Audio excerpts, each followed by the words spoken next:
Question number 6 exercise 7.1 देखते हैं क्या है। A C equal to A E, A B equal to A D and angle B A D equal to E A C so that B C equal to D. हमें एक figure दी है, उसमें ए C equal है ए ई के। ए सी जो है वो ए ई के इक्वल है और ए बी जो है वो ए डी के इक्वल है। एंगल बी ए डी ये वाला एंगल ई ए सी के इक्वल है, ई ए सी के इक्वल है। हमें प्रूव करना है so that B C equal to D, B C equal to D. अब हम कैसे प्रूव करेंगे इसे? तो इसमें ये ट्रायंगल, ये एंगल, ये लाइन इस लाइन के इक्वल है, ये लाइन इस लाइन के इक्वल है। अगर हम इसमें ए बी सी एक ट्रायंगल ले लेते हैं, मैं यहाँ पे एक बना के दिखाता हूँ कि मान लो मैं यहाँ पर एक ट्रायंगल बनाता हूँ, ए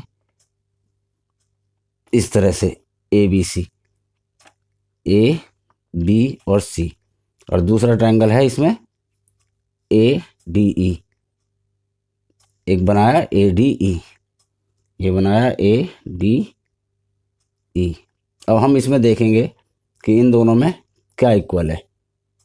ठीक है, इसमें ए सी इक्वल टू ए ई, ये इसके इक्वल होगी, A C equal to A E, A C equal to A E. तो इस ट्रायंगल का, दोनों ट्रायंगल मतलब क्या करना है हमें, यहाँ पर ए बी सी एक ट्रायंगल लेना है और ए डी ई एक ट्रायंगल लेना है। जब हम ए बी सी लेंगे तो इस वाले हिस्से को हम नहीं पढ़ेंगे।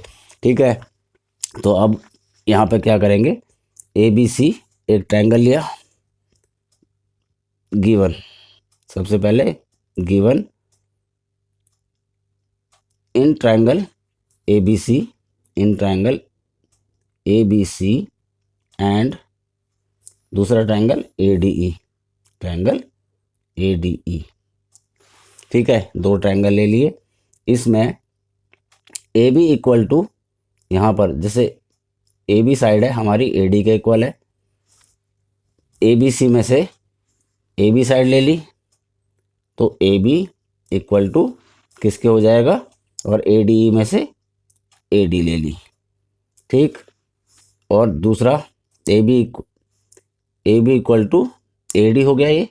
फिर यहाँ पर ए सी इक्वल टू, दूसरी साइड ली ए सी किस में से ली, ए बी सी में से, तो ए C equal to A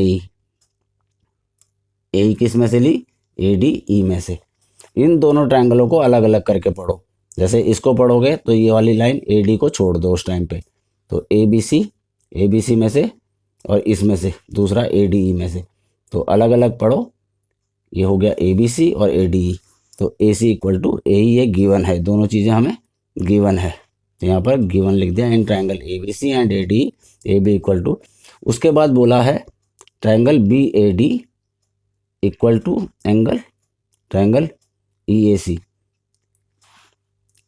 B A D ये वाला एंगल ई ए सी के इक्वल है।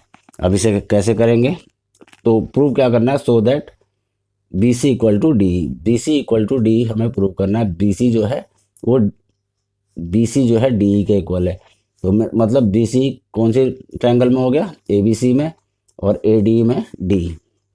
इस तरह से हमें प्रूव करना है। तो टू प्रूव लिख देंगे हम, टू प्रूव, क्या प्रूव करना है, B C equal to D E, B C equal to D E. अब प्रूफ में क्या होगा, सबसे पहले इन ट्रायंगल, यही ले लेंगे हम, in triangle A B C and triangle A D E. ठीक है, इन दोनों में क्या, सबसे पहले A B equal to A D, इसका रीजन गिवन, रीजन जरूर लिखने हैं, गिवन, और ए सी इक्वल टू ए ई, ये हमें गिवन है। अब देखो ए बी सी में ये ट्रायंगल पूरा का पूरा बी ए सी होगा, जबकि ये बी ए डी इक्वल है। तो हम क्या करेंगे, इसमें इसमें बी ए डी में ऐड बोथ साइड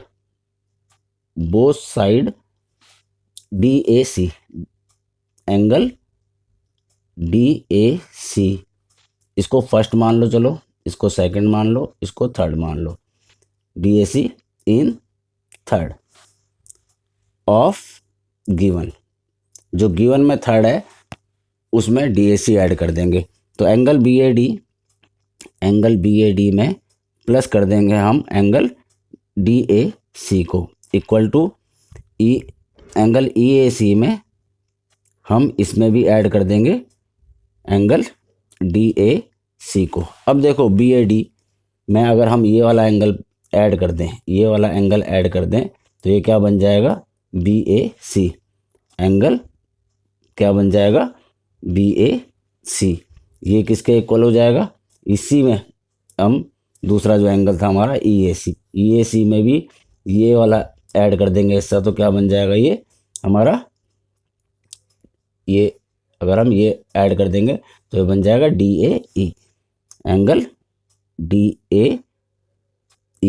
अब देखो BAC DAE के इक्वल हो गया, तो इस तरह से हमारा ये थर्ड हम लिख देंगे इसे प्रूव्ड अबव। ठीक है, अब हम यहाँ पे क्या लिखेंगे, triangle ABC congruent to triangle ADE। कौन से रूल से हुआ ये, देखो दो साइड है और बीच में एंगल है, दो साइड है और बीच में एंगल है, तो ये हो जाएगा बाय SAS से। कॉन्ग्रेंट प्रूव होने के बाद हम बोल सकते हैं कि BC equal to DE, BC DE के इक्वल है। तो implies that BC equal to DE by CPCT। CPCT क्या होता है, corresponding parts of congruent triangles are equal. इस तरह हमारा ये वाला क्वेश्चन नंबर 6 भी फिनिश हुआ।